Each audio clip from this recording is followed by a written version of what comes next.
நான் நினைக்கின்றேன் 1050 கிலோமீட்டருக்கு அப்பாலே காணப்படுகின்ற கடல் படுக்கையிலே அங்கே அதிகளவான வளங்கள், மிகவும் பெறுமதியான வளங்கள் காணப்பட்டிருந்தது. அந்த வளங்கள் நான் நினைக்கிறேன் எதிர்காலத்திலே இந்த உலகத்துக்கே தேவையான மிக அரிதான வளங்கள் அந்த இலங்கைக்குரிய சொந்தமான அந்த நிலப்பரப்பிலே காணப்பட்டிருந்தது. பிராந்திய வல்லரசுகள் அதே போல் உலக வல்லரசுகள் அந்த இடத்தை ஆய்வு செய்து வருகின்றார்கள். இருந்து 1050 கிலோமீட்டருக்கு அங்காலும், அதே போல் மாலதீவிலிருந்து 1375 கிலோமீட்டருக்கு அங்காலும், அதே போல் இந்தியாவிலிருந்து 1600 கிலோமீட்டருக்கு அப்பாலும் அந்த கனிய வளம், அந்த வளம் பரந்து காணப்படுகின்றது.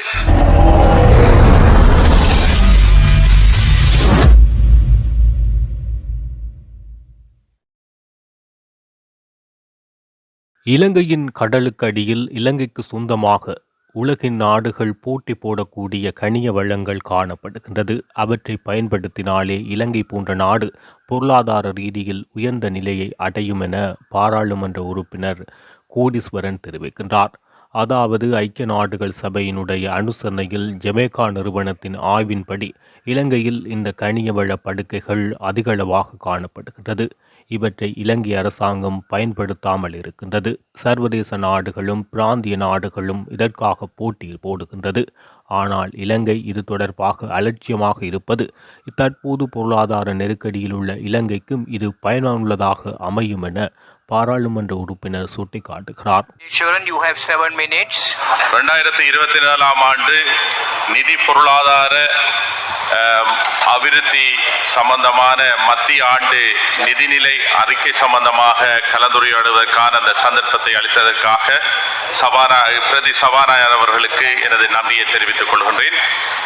என்பது மிகவும் நலிவடைந்த நிலையில் இருக்கின்றது. சரியான முறையிலே சர்வதேச உறவுகளை பேணாமலும், சரியான முறையிலே முதலீடுகளை சரியான திட்டங்களிலே முதலிடாமலும் இந்த நாடு மிகவும் வங்குரோத்தான நிலைக்கு தள்ளப்பட்டிருக்கின்றது.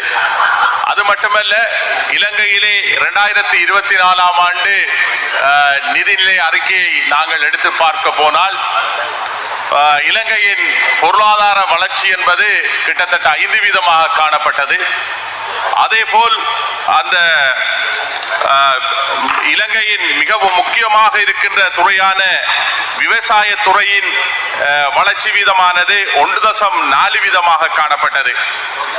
அதே போல் இண்டஸ்ட்ரி growth 11.4% இருந்தது. அதே போல் சர்வீஸ் growth 2.6% இருந்தது. அதே போல் பணவீக்கமானது எதிர்கணியத்திலே 0.5% காணப்பட்டது. மற்றும் உணவு சம்பந்தமான உணவு வீக்கமானது 3.3%, ஏற்றுமதி 6.1% அது அதிகரித்து காணப்பட்டது. வெளிநாட்டு வருமானம் 11% காணப்பட்டது. சுற்றுலாத்துறையிலே இருக்கின்ற வீதமானது 66.1%, வருகை 50% காணப்பட்டது. அரச நிதி முகாமைத்துவம் 41.6% காணப்பட்டது. இங்கே குறிப்பாக சொல்ல போனால் இந்த வீதங்கள் அதிகரித்தும் மறைப்பெறுமதியிலும் நேர்பெறுமதியிலும் காணப்பட்டாலும் இந்த நாடு ஒரு ஸ்திரத்தன்மை அற்ற நிலையிலே, ஒரு வலுவான நிலையிலே காணப்படவில்லை. இதற்கு இந்த நாட்டிலே இருக்கின்ற பொருளாதார கொள்கைகளை வடிவமைக்கின்ற வடிவமைப்பாளர்களினாலே, இந்த ஆட்சியிலே இருக்கின்ற நபர்களினாலே சரியான முறையிலே திட்டமிடப்பட்ட முறையிலே இந்த பொருளாதார கொள்கைகளை வகுத்து சரியான வழிகாட்டலின் ஊடாக வருகின்ற நிதிகளை சரியான முறையிலே முகாமைத்துவப்படுத்துகின்ற பொழுதுதான் இந்த நாட்டை நாங்கள் சிறப்பாக கட்டியெழுப்ப முடியும். உதாரணமாக விவசாய துறையிலே 33.4% காணப்பட்டிருந்தது. ஆனால் விவசாய துறையில் இந்த வீதம் என்பது அதிகரித்திருந்தாலும் இன்று இந்த நாட்டிலே அரிசியை இறக்குமதி செய்கின்ற ஒரு துர்ப்பாக்கிய நிலைக்குள் நாங்கள் தள்ளப்பட்டிருக்கின்றோம். எத்தனையோ வளர்ச்சி அடைந்த நாடுகள் தங்களது விவசாய துறையை புதிய தொழில்நுட்பத்தின் மூலம் அந்த விவசாய உற்பத்திகளை அதிகரித்து வருகின்றார்கள்.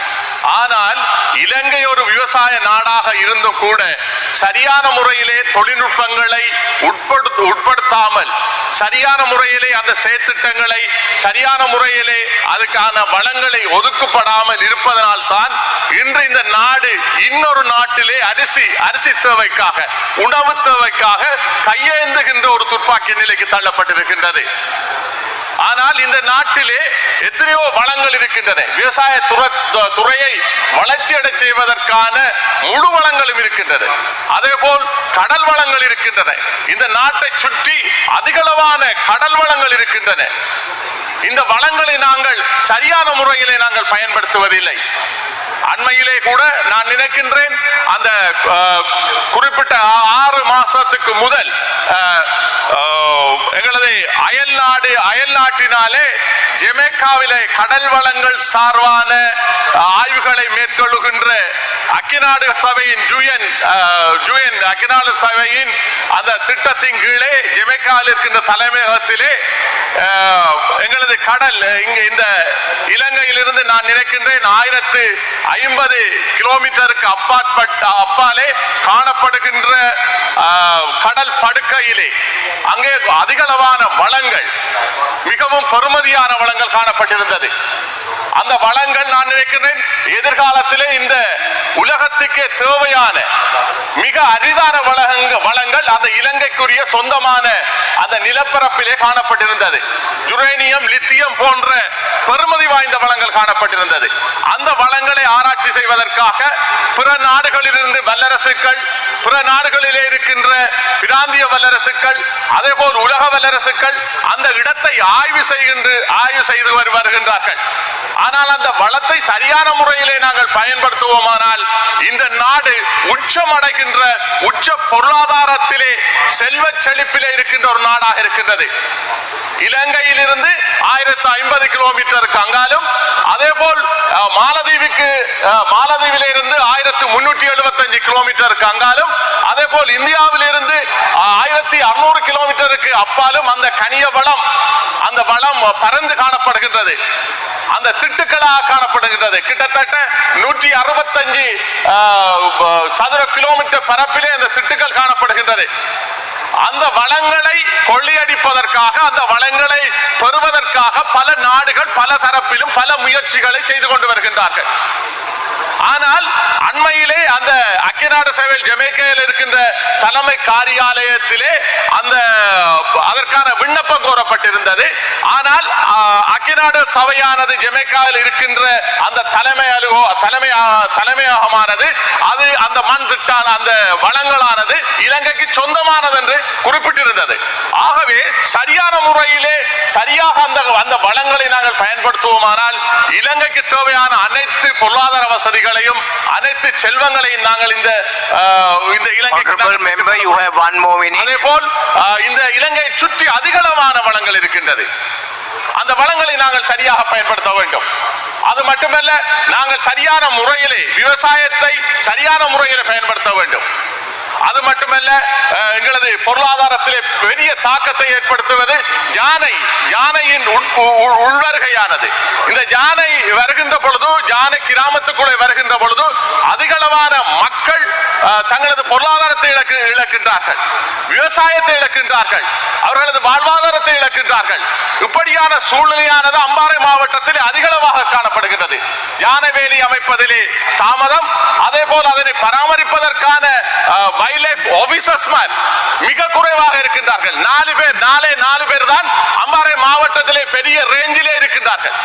இப்படி 4 பேர் அந்த பெரிய பிராந்தியத்தை பாதுகாக்க முடியுமா?